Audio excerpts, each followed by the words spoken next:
Okay, you're watching this video because this joker here is really on your nerves probably. Before you go to remove this, you really need to check the documentation that's available online and get your meter out. You're going to need a voltage meter and test the correct voltage outputs here by finding the right contacts. Turn your car on. You don't have to turn the ignition switch on and run the motor or anything. You just got to set it to the on position. Turn the fan to like the #1 position and don't run your battery down for no reason. You should get like positive volts, -10 volts. Either way, the documentation will tell you. You just got to look it up online. I'll find a link and I'll put it in the description where I downloaded the PDF. I read it a long time ago. It's been an ongoing problem for me that I haven't dealt with. This device here is going to block your access to your blend door motor, okay? So you're going to want to pull this thing out. Just go ahead and you release it by pressure clips, which I actually broke in the process of trying to remove it. Don't try to pull it out from the driver's side. Get it released on the passenger side, right here and right here. I used a little hook tool. You're going to have to back it off this. You'll see it once you get in there good.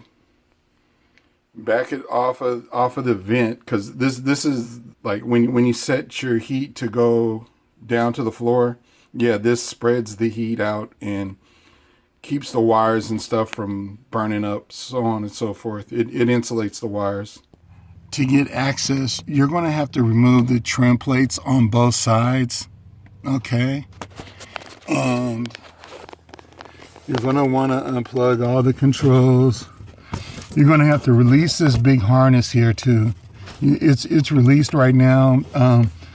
What I did, there's going to be big zip ties on them, so I tried to retain them because they have, they push through and secure to these. Yeah, I can't get in far enough, but there's a little metal bracket that this type of device here is connected to.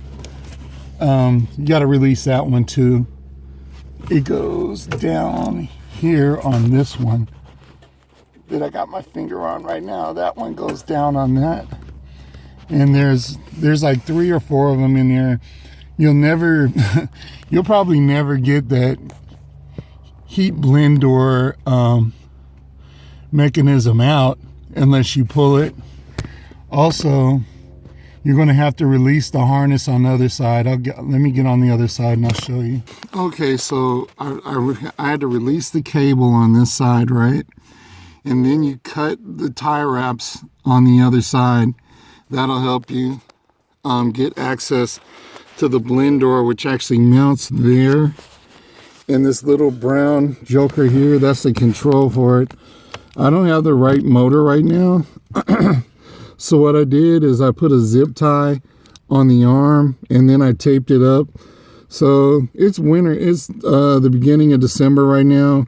I doubt I'm going to need to use the air conditioning, but if I do, I can just reach in from underneath the glove box here and move that until the blend door is in the position that I want. Let me see if I can put it on right now. I'll edit this crap out. Okay, you may notice that I put the plug back on, this big plug that goes on this electronic module. Maybe it's the fuel injection control, something like that. You can see what I have rigged up here.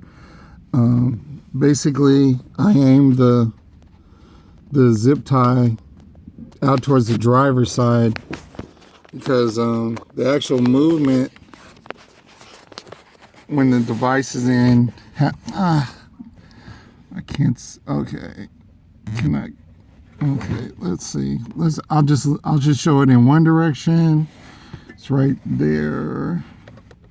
Then I'll just move it in the other direction, and then I'll just leave it for a second, so everybody can get a good view of what it's doing. Okay. But yeah, you'll have to remove the trim plate on this side too. That's the only way you're ever going. That's the only way I was ever going to access it. All right. When you first get in here, this panel is going to be in your way. You're going to ask yourself, how in the world am I ever going to get this out? You know, access the things that I need to access. But it goes up here like this, and yeah, great dog. There's a truck on the other side of the gate that you can't do anything about. Anyway, these pins here, they're real hard to release. You're going to need this tool, and you're going to have to probably, I found it easiest to start it with this pick, right? So I got underneath it, and once I was able to wedge underneath that, I was able to get the pry tool in there and get the panel off on both sides. Actually, there's similar panels. And in my infinite wisdom, I pushed them all the way back in. Great. But you can see where those 3 white posts hanging down, that's where the blend door motor and electronics, which is all one package, was hanging. And oh, I should have showed you guys. If you can see that zip tie going through that hole, that's what I was talking about earlier. Let's see. Yep, I put a zip tie through there and there. And when I get back on the driver's side, I will just secure those. I'm pretty sure that the pins on that electronic device, they're very fine pins, so you probably don't want that vibrating around. I mean, if it was to vibrate around for a few days, yeah, but this car wouldn't have lasted 20 plus years with that stuff all vibrating around all the time. Just lock it down and protect the device. Yeah, so to keep from busting my back, I took 2 pillows, you know, like the kind you'd have on your couch or whatever. I keep these in my car because I spend a lot of on the road. Yeah, and I just put them over this hump so that you know, otherwise I'd, you know, kind of be hurting myself in here. All right, so there's the zip ties I was talking about. And this one here is the one that I'm going to use to control. You can hear the blend door closing as I move it from side to side. I'll just have that up in there temporarily. I mean, lock down these cables. So if you've never fooled around in here before, the brown plug controls the motor speed and the direction the air is going to go. The black one is for the blend door. Obviously, we're going to leave that one disconnected for the time being. I locked all the wires back down. Can you see them? That's the question. Okay.